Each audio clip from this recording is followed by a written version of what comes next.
The CEO Diaries, powered by Harper Ellis Hair Co.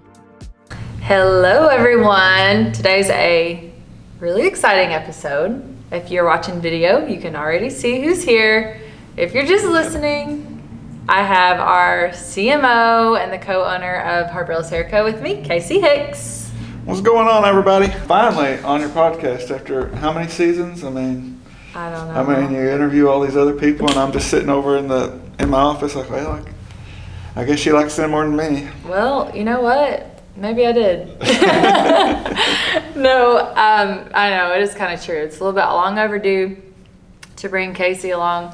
We've kind of had a crazy last few years for sure, but the last 365 days for us has been nuts. We were on tour last year. We traveled the U.S. with our entire team. We went around teaching our certification classes through Harper Ellis. But what's cool about that is Casey came along because he's our CMO. And so he does everything marketing for our company. We have teams for, special things like social media, copywriting, and stuff like that. But Casey kind of is the head honcho of, actually you're the head honcho of a lot of things now. Your title, I guess, is the CMO. But now you're the CMO, the CFO. The CMO/CFO/ the weirdo. Laborer / box go-getter. Now you have just a lot of titles. So, I don't know. Here's the thing. I feel like we both kind of morphed into what our roles are. This year we really have, I feel like, really nailed that, and it's going great. But first I want to kind of tell the backstory of Casey and how he even got here. I'm going to let him talk a lot on this episode because I feel like, I'm not good at that. I really like to talk, first of all. But second of all, I feel like Casey has a lot of really good things to say about how he got here, why we're in this position. I'll just dive into it. So some of you guys know this, especially if you're inside of our Harper Ellis circle. But some of you guys I know to the public. And what's cool about this podcast is especially after the first episode launched yesterday, I had so many people that own businesses that don't even do hair. They started, watching the podcast and listening to it, and they're like, oh my gosh. And so we've really been talking a lot more about just business owning in general and the challenges of running a business. And so I feel like the public, especially in our local town, which if you guys are listening and you don't know, our town is very small, especially where Casey and I are actually from, which is on the Oklahoma side of our town that we're in, where headquarters is in. And so we're from a really small town. So kind of everyone knows everybody. Casey especially. Casey and his wife Amanda, they're really popular because they go to all the sporting events, and we know everybody. They kind of know everybody. Knows us. They're a little nicer than me. I sort of live under my rock up there. We're actually we like neighbors. Everybody. Everybody seems to like us. At least I hope so. Yeah, we try to be. They good. tell you that. I think a lot of people in our community ask what. I think you kind of get shit a little bit because you're this manly man. You work for this hair extension company, because you've told me that before. But I feel like people are sometimes confused. They're there's still so many people that don't understand what in the world I do or we do. It's just kind of a foreign thing. It's just weird. Because, you just want to dive into it? We'll dive into it. Yeah. Kind of how I got here, all the things that had to connect. I like to tell people at our classes that come to our classes that I really don't think that anything happens by mistake. It's all a big plan. And what me and Tara's talked about it a lot, of how many things had to happen for me to end up sitting right here. It's absolutely amazing. Thousands of things had to happen for everything to add up for this to happen. And I don't think any of that happens by mistake, and I don't think any of that happens by mistake in anybody's life. So I really try not to take anything like that for granted. But how did I end up here? Well, it is a long story. I guess we can dive into it. Yeah. Well, right out of school, I got my degree in business and marketing. I was either going to do that or I wanted to be a coach. I really wanted to be a coach because that's kind of what I always wanted to do. That's kind of what my life revolved around was sports. That's really all I did growing up, in college too. And that's all you do now? That's all I do now. I feel like all you guys do is go to your kids' sporting events. Their kids they play 52 sports. They probably only play like It's only 6 days a week. Only 6 days a week. I'm like, hey, y'all guys want to come over for dinner and drinks? And they're like, no, we're at the baseball fields. I'm like, lame. Yep, every night. We love it. We wouldn't change it for anything. But, that's really what I loved. I mean, if I'm going to do something, but, then I got to think, coaching, I'm not going to make much money. Am I really going to be happy doing that for 40 years of my life? So I decided to go into business and marketing. And, I was still I was a little bit passionate about that, I guess you would say. My grandpa always had business talks with me, growing me up, how to act at work and, how to respond to your boss and what to do when you're not busy and how to climb the corporate ladder and do all this. We had tons of talks about that. So, I graduated college and I got a entry-level job at a larger company in our area. And I did exactly that. I mean, I devoted my entire life to that job. I mean, this was before I had kids. It was before I was even married. And, everything my grandpa said or anything anybody else said, was true. I worked hard. I got noticed. I got raised. I got promoted. I got promoted again. Fast forward 4 or 5 years, I had a pretty dang good job, and I was 26 years old. I mean, I had like 75 people working directly for me. I was over an entire facility. This company has about 6 facilities across the United States, and I was in charge of the entire facility. And I was like, dang, I had made it. I had worked and sacrificed, and everything was going good. Everything was going according to plan. 2008 rolls around, and my boss walks into my office and says, sorry, we got to let you go. And I'm sure that happened to a lot of people. I know I'm not the only one that do it. I'm sure my boss didn't know that the only reason he was firing me is so he could get demoted to my job. Demoted. But he found out a couple of weeks later, and he didn't last much longer either. But, that was just kind of the circle of things. But after that, I was like, forget this. I mean, I basically devoted everything working for somebody else, making somebody else rich. I'm out of here. I'm not doing that. And, I think I went home that evening and I started looking at how to make money on the internet, how to make money online. And I went down a deep hole that lasted for, almost a decade. Well, of course, during that time, I still had to have a job. I still had to have income. So I did what I really wanted to do is I went and coached, and I absolutely love coaching. I love doing it. I love working with the kids, and I actually like teaching too. There was times I thought I was a better actual teacher than I was a coach. I'm sure some of my students will agree. Some of them won't agree. Some of them liked my class. Some of them didn't. But while I was coaching, and this is something I don't talk about a lot. I don't think I ever told Terry. But between the years of 2008 and probably 2015, 16, I really don't know if there's anybody that worked more hours than I did. I would work my job, and when I got off, I worked on my own stuff. And I learned absolutely everything about marketing there for years. I learned, PPC ads, social ads, emails, copywriting, SEO. I mean, the list goes on and on and on of things that I just dove head first to, and I spent thousands and thousands of dollars. I'll never forget. Amanda will tell you this story. Amanda's my wife, by the way. She never checks the mail. Never checks the mail.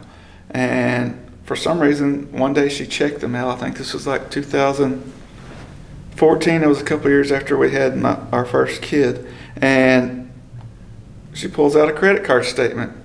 And the number on that credit card was, we'll just say it was a very, very, very large number. And it was all the money that I had dumped into my marketing education and tools. I guarantee you I spent 3 times more learning that stuff than I did in college. And she was pissed. She was like, why do we have a $55,000 credit card statement? I'm like, well, it's for this. She did not understand. She was absolutely just livid, and I can't blame her because I didn't tell her, because I was always like, I'll make it back. When I learn how to do this, I'll make it back, and when I learn how to do this, I'll make it back. And it's kind of funny that, it took a long time. I just actually recently paid that thing off. But I think a lot of people fall victim to that too, especially like in the hairdressing industry. Like they keep investing in all this new education, and it for that long they have all this like money built up on education, and when you could have just really perfected something, and return on investment would have been a little faster. So, well, long story short, I started making money online with the things I was learning. I wasn't making a ton of money. 2015 rolls around, and I said, and basically the way I was making money was with selling my own products and services, stuff like that, selling affiliate products. In 2015, I was like, I know all this stuff. It would be a lot easier if I just sold my services to other people. Mind you, I was still coaching and teaching at the time too. So, I built up, 15, 20 clients that I was running ads for, building websites for, just anything and everything of all the things that I had learned during that time. And one day my wife walks home from her hair appointment. Tara was working in some little small building somewhere just down the street on Lexington, I think. Yeah, it was still holding the wall salon. And she was like, my hairdresser's thinking about starting a salon, and she said she needed help. You need to give her a call. And that's kind of where we met and kind of where it started and everything else. And so I started working with her. I built her website. We built out sales funnels. We had a tremendous amount of success with the ads we was running and everything. It's one of the main things we teach inside of our class is how we brought in 248 extension clients in 1 year. And, I just kind of did that on the side. I still had all my other marketing clients I was working with. And then one day, I think it was in January, you said, hey, meet me at the coffee shop. I got something to run by you. People are like, oh, God. So I walk in, and she's like, so we're thinking about starting a hair extension business. What do you think about it? And do you want in? And I don't know what it was, but I was like, let's do it. Let's do it. And fast forward 4.5 years later, here we are. That's kind of our story. Yeah. The nuts and bolts of it anyway. There's a lot that went into that. But to say those 4 years have been easy, absolutely not. It's been crazy. Those first, that first year and a half was really rough. I know, the last years there's been a lot of changes. When we first started, I was in charge of the website, every graphic that was on it, every sales process, every email we sent out, every graphic that we made, all of that stuff. For the most part, I was in charge. And we was a month into it, and I was like, hey, I can't do this and work my job. And I remember, definitely, I was freaking out a little, not freaking out, but I was just, that's when the pressure was on for me, because you quit, and I was raised by school teachers, so that's a very serious job in my, definition, which if you don't think it's a serious job, you definitely need to. They work harder than anybody in the world and very underpaid. But I was like, oh my God, he's quitting his job for this dream. And it's just the risk that we took. And that's when the pressure was on me. I know it was on you.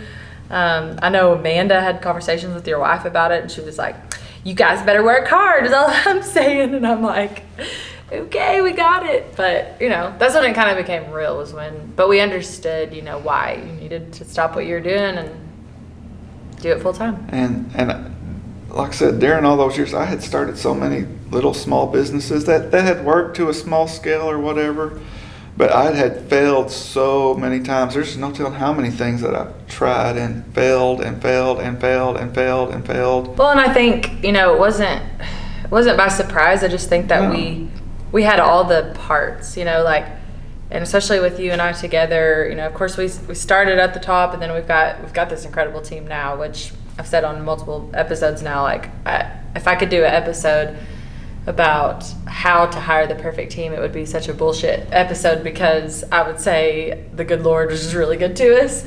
But because, I don't, of course we'd had trial and error, but like we just have all the moving parts in the company that makes it work. And so that obviously didn't happen overnight. We also, I don't feel like, woke up with the moving parts. Like it kind of took us time.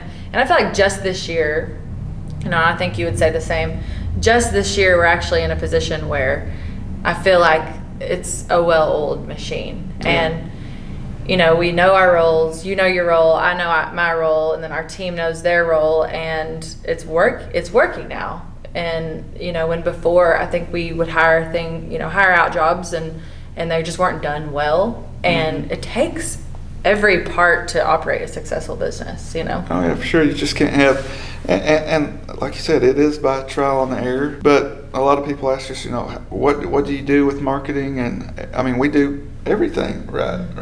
From social media to ads to videos to this to that. I mean, it's not just one thing that works. You know what I'm saying? It's a whole gamut of all kinds of different moving parts that totally going on at one time. And I think too, what makes our education that we give other people so valuable is because we do everything ourselves. I mean, yes, we hire out companies, and we've hired out companies before where it was just a complete dumpster fire. And then we've had really successful companies that have helped us on certain projects, I guess, of areas of marketing. But the reason why I feel like our education for other people is so valuable is because we do everything in-house, and so we can tell you how to do it because we do it ourselves. And we've done it, we're doing it.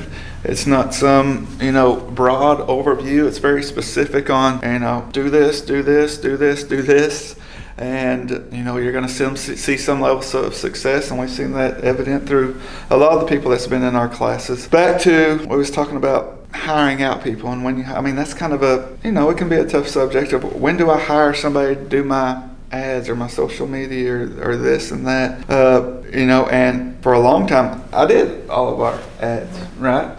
And it wasn't until just recently, about half of the year last year, I ran into one of Bobby's friends, that does Google ads, and there's a point when everybody realizes that the limit of your knowledge is beaten, and you might be here and you might think you're pretty good at something, and then you meet somebody that's up here when it comes to their knowledge and what they can do. And immediately I was like, I'm not doing any Google ads anymore, Tara. We're going to hire this girl because she knows what she's doing a lot more than I do. And it's quite the investment, that's what, doing things like that, you're like, whoo. And I remember him telling me how much it was going to be to hire. I was like, I don't know, but I feel like, and you would agree with me, I know, but the secret to being a good CEO, a good CMO, CFO, whatever the other titles you want to claim, the key is to not be the smartest person in the room. I've learned that over and over and over.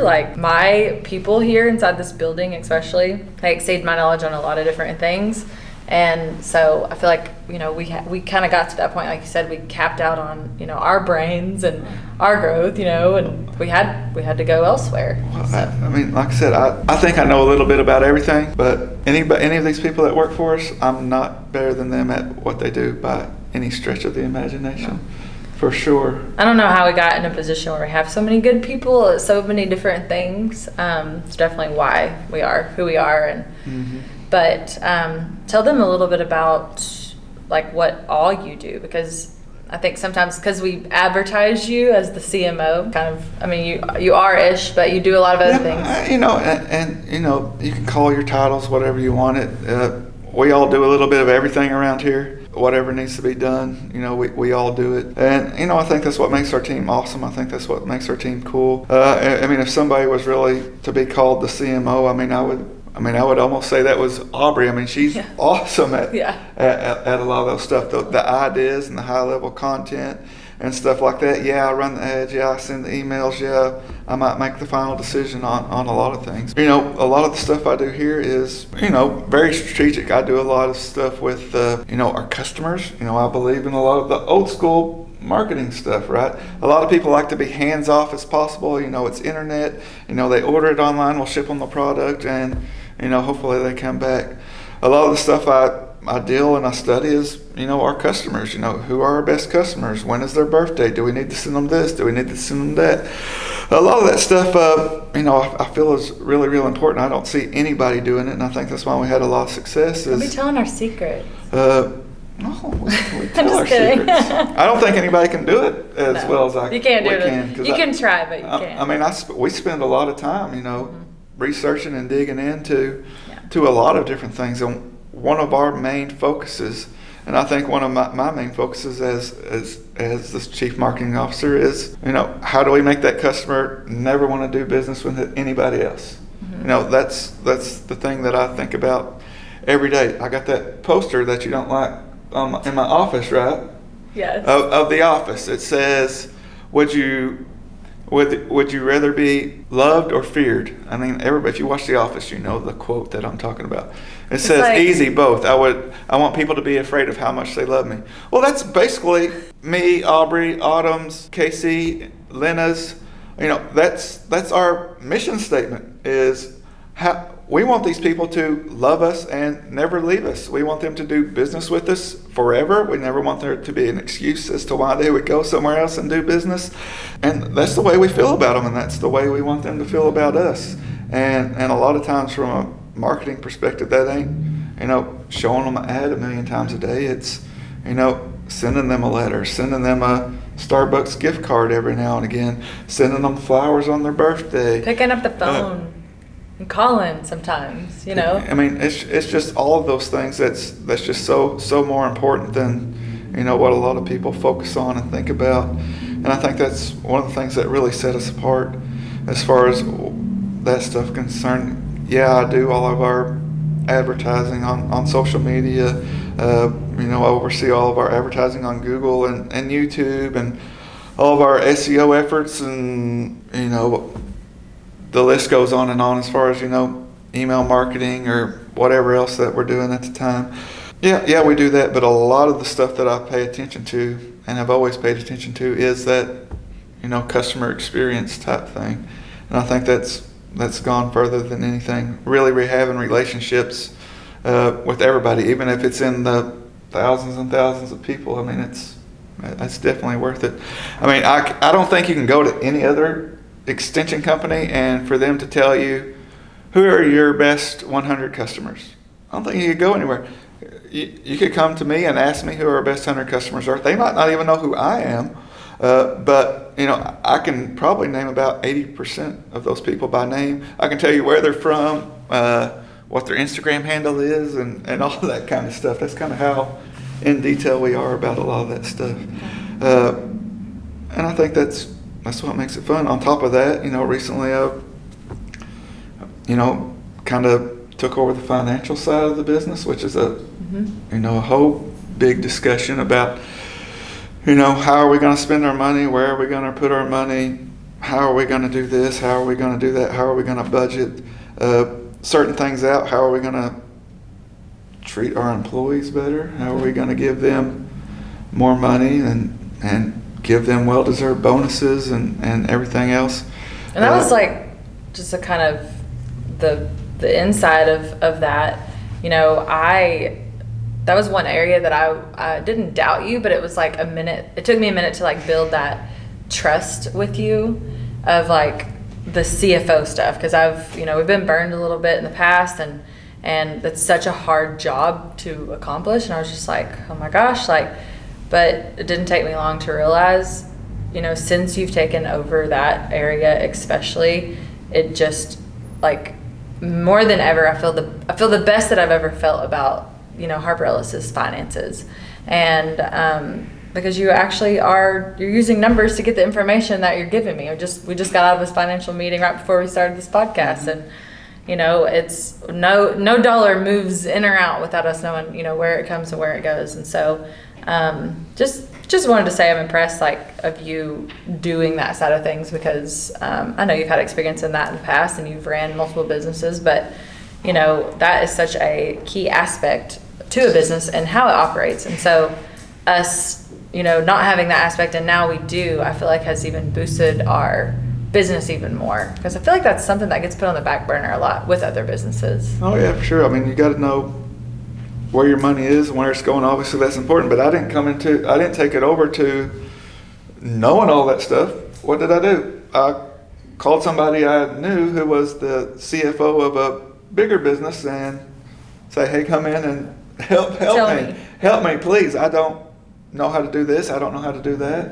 And, I got the help that I needed, and, I still need help from time to time on a lot of that stuff. Who doesn't? I don't think anybody should ever be to the point where they don't think they need help on something for sure. I mean, definitely not. We want to make sure all that stuff is good. And another thing that Casey does, another job that he does, is he's my tough love counselor. I feel like, me being a woman, being a man, you can say all day long there's no difference mentality wise, but there totally is. And I feel like, coming in sometimes I'm the one that brings problems sometimes to you, and you're like, just get over it. Just take your feelings out of it. Let's move on. We're operating a multi-million-dollar business here. Move on. And so that's something else I think that sometimes people don't know that you do for me, and you're just, and I need that, sometimes we all need that, of just like, not really what we want to hear, but okay, fine, you're right, I need to get over it. So a lot of times I'm the old grumpy man of the company, if you didn't know that. I am 40 years old, which is, you're the oldest, I guess, only 8 years older than you now. Yeah, you're the oldest here, but not really by a lot. The oldest and the wisest.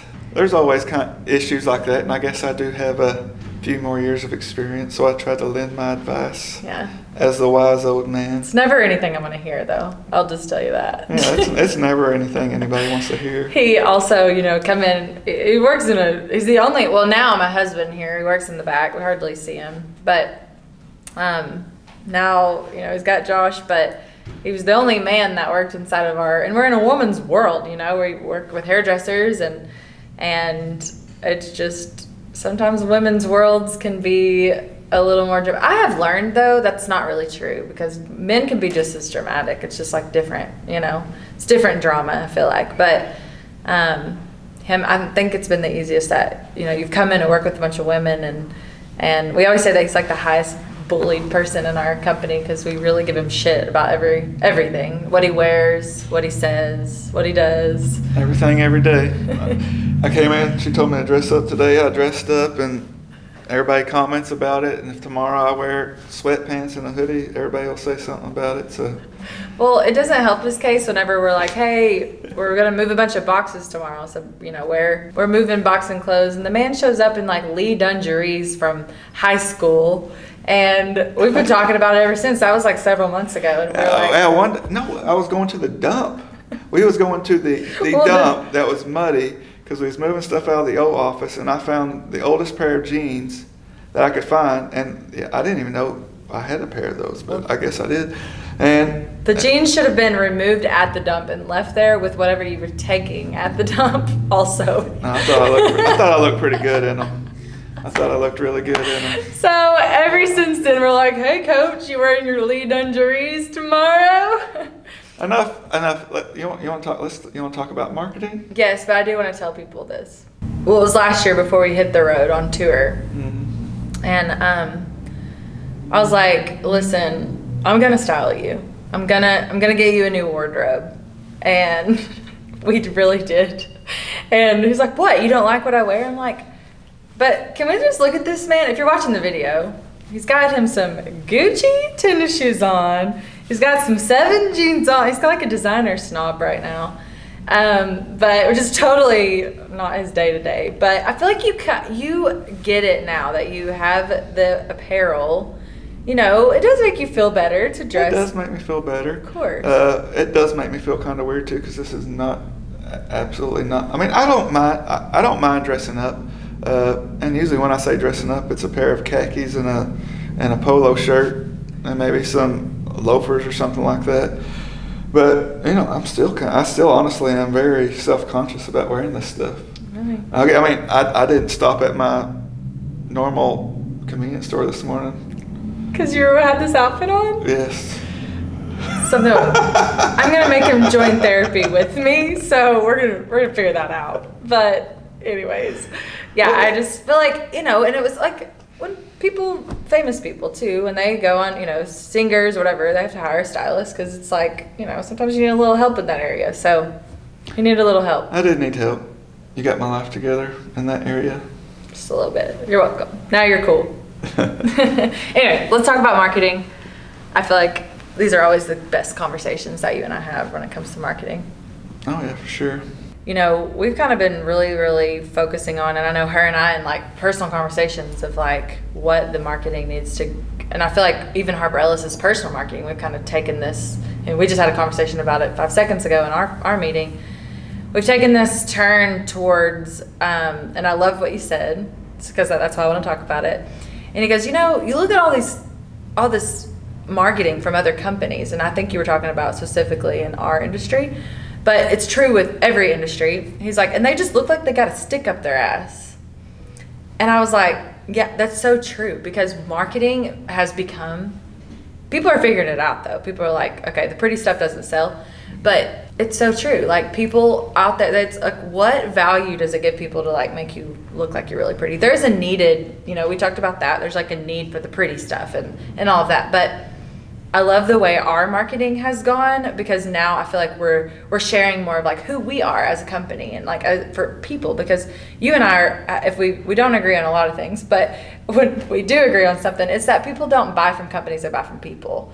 And so I feel like that's really the turn that our personal marketing and branding has gone to. Mm-hmm. So tell me your thoughts on that and like how we evolved into like, we used to be so fluffy, and it had to do a lot with what agency we were working with at the time. But our marketing was so fluffy, and we had all this shit we were spending money on. And now what is it? I mean, anybody can fake looking good. I mean, you can call hair extension company, that got started in somebody's basement. That seems to happen every single day. I mean, they can fake, they can hire a pretty girl to come in and, put some extensions in and make it look really, really good.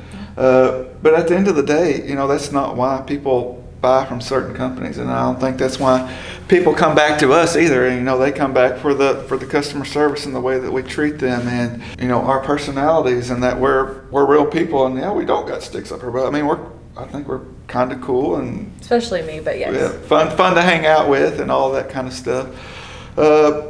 But yeah, I think a lot of people get stuck in that. Everything's got to be perfect. It's got to look great. I mean, that is not the case anymore. I mean, people want raw, real, unedited type stuff. Yeah.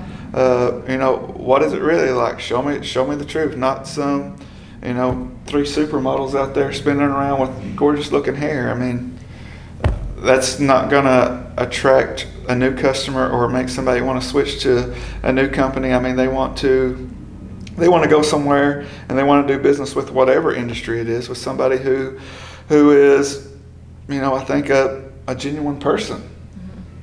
Yeah. And I feel like, with our company, we've done a lot of things wrong. We know that. Mm-hmm. But what we've done right was like, the reason we started was really genuine. The story of how we got started was really genuine. We didn't just do what a lot of these other like pop-up hair extension companies are. They're just getting a message on WhatsApp from someone and buying a product and then selling it on their website. We were involved and still very involved on the manufacturing side of our actual product that we sell. But I think for the longest time, like, we didn't portray that because we were so focused on making us look like everyone else in the industry. Of like, it's like the fluffy stuff of like, oh, let's have this really pretty photo shoot. Let's go spend $35,000 in some other city like Miami and rent a yacht and have this really cool photo shoot. And no one gives a damn about that when it comes. That's my heart just sinks for people that I see that in companies I see that do that. People that might start new product lines or whatever the case may be. We see them all the time. I mean, and they're spending $35,000 on a photo shoot or whatever, but they don't know how to get the message out. Yeah. And I think that's where a lot of if you're a new company starting out, whether it be a service company, a product company, or whatever, I mean, you've got to get the word out. And a lot of times, the cold hard truth that we share in our classes and stylists and everything is you're not going to do that organically. I mean, I literally just saw somebody spend at least $25,000 on a video, and it was a badass video. I mean, it was a good video, awesome video, but it had 600 views. Was it us? It wasn't us. No. I would make sure it wasn't that. A lot of people don't. I mean, they're in business, but they think that they're going to do it organically through social media somehow, and I just don't hardly think that's possible anymore, unless you're already established or something like that. When our social media platforms don't want, I mean, and when I say social media, I'm talking even like Google and things that you might not even be thinking of. They don't want to put your stuff out there for free. They want you to pay money, duh. They want you to pay money to be able to put it in front of your audience's faces. And so I love that you teach that to stylists, because I think it's almost frowned upon. Like, for some reason, I don't know if you know this, I think you do, but sure. Like inside of our industry especially, it was like, oh, she's running an ad, or and it kind of became this taboo thing. But now it's kind of like, you're kind of dumb if you don't do it. I mean the reason you're not making a stylist out there, we'll just stay with our industry. The reason they're not making $300,000 a year isn't because they're not good at what they do. It's because enough people don't know what they're doing. Mm-hmm. If enough people knew what they was doing, they would be making $300,000 a year. But they don't want to do that. They want to try to go the organic route or do this. They want to find the secret to grow their social media following. And it doesn't take a large social media following. We've talked about that all the time. Behind the chair, you was making over $400,000 a year, and I remember to this day, and I tell it in every class, is that you had like 900 something followers on Instagram when he was making that money. It was because of the ads we was running, the people that we was running those ads to, and a lot of people, they come to me and they was like, I've got 7,000 followers. How come I'm not making any money with this or that or whatever? And I look at their social media, and it's a bunch of videos of them dancing. Probably one of the reasons that they got 7,000 followers is because you took a couple pictures of yourself in a bikini and you look pretty good. A little buck cheek. And that's why you got 7,000 followers. It's not because you do good hair. And I see this stuff all the time, and I really, really think the issue is they're not serious about being a stylist. They're not serious about they're more concerned with being famous than they are rich, and I know I say that sometimes most too. Most people in this world are right now. They're more worried about being TikTok famous or having followers on Instagram instead of getting down to business and doing what could make them money. It's just a kind of a weird turn that we've kind of taken in the last 5 or 6 years. It's definitely because of social media and because of the influencer world, and everybody in this day and time wants to be some sort of like influencer. Yeah. And and I understand that, and I'm not knocking that, because I get that, and I understand that feeling of like wanting to be that, because social media makes it look extremely glamorous. So I'm not sitting here, if you're listening, I'm not knocking that dream, but what I am trying to say is like, you got to sit down and go, what's more important? I think that's where Casey always came in clutch for me, is like, he was like, what is more important to you? Your 100,000 followers, or the fact that you got a fat ass bank account and you get to go do whatever you want to do? And I don't know about you, but for me, the second option is way more important than who is following my Instagram account. You don't have to have hundreds and thousands of engagements and likes and all that stuff. Let's run ads to a certain amount of people who already know you, they like you, they trust you, they know what you do, and let's just stay in front of those people. Because, again, it's not going to take you thousands and thousands of people to make $400,000 a year. It's going to take 75 people to make you $400,000 a year. Actually, yes. I had 72 extension clients when I was bringing in. Actually, my revenue was closer to 600,000. Yeah. I have to say that. But my take home was around 4. And so, I didn't have. So I had 72 extension clients, and that was pretty much a few color clients sprinkled in there, because I at that point made my clientele purely almost all extension clients. Mm-hmm. And so I think when I say those numbers to people are like, wait a second, what? Because that's like doctor and lawyer money. I have friends that are in so much debt from paying from all this school, and nothing wrong with that. Like, that's an awesome career as well, I know, but I get to do hair all day. So I think taking what you do and what we do, especially inside the industry, the hair industry, and putting the right marketing behind it is what changes your life, but also any business owner. I think I see it every day, even in our own community. There's other, companies they have a really good idea and they have a really good company and everything's there except for the marketing. Yeah, and the marketing sucks. I mean, you've got to do something that stands out. And again, something we talk about at the classes is that every single thing that we do is we try to do it different than other people. Mm-hmm. I mean, you can't blend in. You can't be. Your marketing has to be remarkable. I guess is kind of, it's got to stand out. And a lot of people just do the same thing. Mm-hmm. A lot of times, especially in the hair industry and the stylist industry, it's almost good that we have this perspective, because I feel like everybody else is just standing around in some big awkward circle watching what everybody does, and when one person does it, the other people does it, and somebody else does something different, the other people do it, and I feel like those people, they're just sitting there watching each other and they're getting dumber and dumber, and we're kind of on the outside looking at different ways of doing things. And I'm excited about some of the stuff we got coming up too. I know even lately like with Aubrey, there's a few extension companies in general actually that literally mimic every piece of content that we put out. Like, it's almost like they just remake. It looks the same. It does. Aubrey's in there. If she can hear me, she's probably like, yep, because she gets frustrated about it. But to me, it's a big compliment. But I think it's due from us we just really stay in our own lane. Yeah. And we just create what is valuable to just our audience. And so that's why it works for us. Unfortunately, the people that try to mimic the content, it's not going to work for them because their audience is probably different. And, I feel like with marketing, I don't even know if you've heard me ever tell this story, but when marketing made sense to me, it was before I ever had a salon. So it was years and years ago. I was in Nashville with some girlfriends, and it was down in that like 12 South area, and I could be wrong, but it was a popsicle stand. It was a store. All they sold was popsicles, like real fruit popsicles.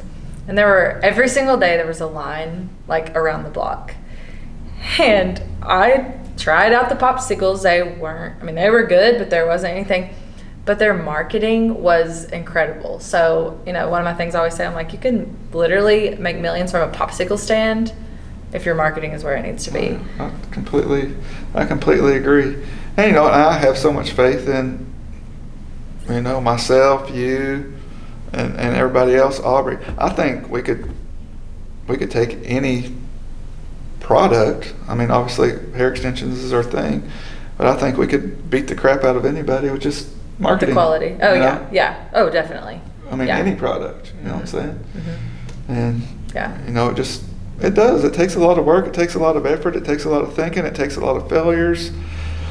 It takes a lot of stuff that don't come out like you want it to come out. But if we're still speaking, I know, directly to stylists, stylists' brain are wired perfectly for marketing. Yeah. They're artists. They naturally know how to make things look good. Yes. Yeah. So so it still kind of, I don't understand. And I think kind of just to back on something you just said, I think what people think too is like they can come out of the gate with this like marketing la la land sometimes. Like they're just like, oh, I will arrive and like know how to market. But what you said about, you have to fail a lot of times, because that's something, I think people have always looked at our marketing because we've tried to stay in front of it and tried to stay ahead and all the things, and they thought it was always good, but like we've had a lot of failed, a lot of dollars wasted, like more than I think either one of us really want to talk about, on marketing, because we just didn't know the direction we were going in, and we didn't know. It may have taken all those failures to like get to where we are now, and that's okay. But you kind of have to fuck it up sometimes. You kind of have to just do it wrong and be like, okay, that's not going to work anymore, and let's move on. And you've got them. Marketing can't be an afterthought, and I think it's an afterthought in a lot of people's businesses. I know we've had the discussion multiple times. If we was down to our last dollar, we would spend it on marketing. Totally. If we had $1 left, we would somehow try to use it in marketing. Yeah. And a lot of people are like, well, I don't got $5 a day or $10 a day.